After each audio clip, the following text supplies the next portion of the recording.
আসসালামু আলাইকুম বন্ধুরা। আজকে খুব সহজ একটা রেসিপি তৈরি করে দেখাবো। যাদের কেক একবারই হয় না বা ফুলে না বা শক্ত হয়ে যায়, তাদের জন্য এই রেসিপিটা খুব সহজ উপায়ে প্যানকেক তৈরি করা যায়। এর জন্য প্রথমে লাগবে একটি ডিম,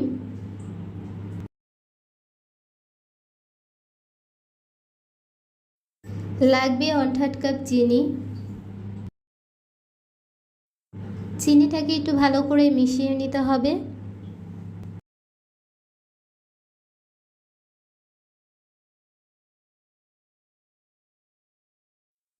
দিয়ে দিব 1 কাপ দুধ।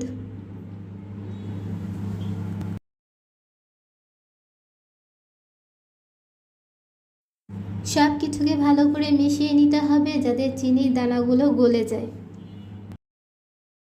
দিয়ে দিতে হবে 3 টেবিল চামচ তেল। দিয়ে দিচ্ছি 2 কাপ আটা।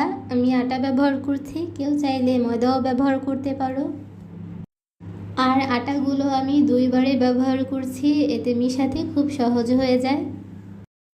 সব কিছুকে ভালো করে মিশিয়ে নিতে হবে যাতে দলা পেকে না থাকে। এই মিশ্রণটা অনেকটাই স্মুথ হবে।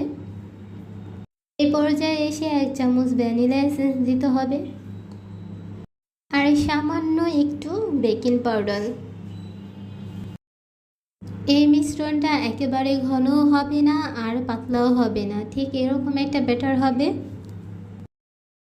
তারপর একটা ফ্রাই প্যানে আমি একটু তেল ব্রাশ করে দিচ্ছি। এখানে বেশি তেল ব্যবহার করা যাবে না, বেশি তেল দিলে প্যানকেকের কালারটা খুব একটা সুন্দর আসবে না। তাই হালকা একটু তেল ব্রাশ করে দিচ্ছি যাতে উঠাতে সহজ হয়, এই জন্য। এবার যে সে প্যানকেকের ব্যাটারটা দিয়ে দিচ্ছি। প্যানকেকের সাইজটা কতটুকু হবে বা কতটুকু চাচ্ছ সেটা তোমাদের ইচ্ছে। বাচ্চাদের জন্য বানালে, তাদের জন্য যদি তৈরি করা হয় তাহলে ছোট ছোট বানালে তারা বেশি খুশি হয়, আর বড়দের জন্য বানালে এরকম বড় সাইজ করে নিলেই হবে। তো আমার প্যানকেকটা দেখতেই পাচ্ছ বন্ধুরা, প্রচণ্ড পরিমাণে জালি জালি হয়েছে, তার মানে এটা ভিতর থেকে ভালো করে কুক হয়ে গেছে। দেখতেই পাচ্ছ বন্ধুরা প্যানকেকের কালারটা কত সুন্দর এসেছে। একই নিয়মে আমি সবগুলো প্যানকেকে ভেজে নেব।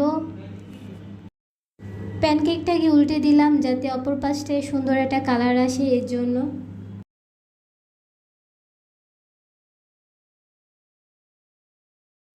তো খুব সহজে একটা রেসিপি তোমাদের সাথে শেয়ার করলাম। এটা খুব সহজ উপায়ে তৈরি করা যায়। আর যারা কেক বানাতে ব্যর্থ তারা চাইলে কিন্তু এরকম সহজ উপায়ে প্যানকেক তৈরি করে খেতে পারো। আর যাদের একেবারেই হাতে সময় থাকে না, সকালের নাস্তায় বা বাচ্চাদের টিফিন বক্সে কিছু দিতে হবে, তারা চাইলে খুব অল্প সময়ে এই প্যানকেকটা তৈরি করতে পারো। এটা খুবই মজার হয়। তো বন্ধুরা, ভালো লাগলে তোমরাও একবার ট্রাই করে দেখতে পারো। আশা করি তোমাদের প্যানকেকটা পারফেক্টভাবে হবে আর ভীষণ টেস্টি হবে।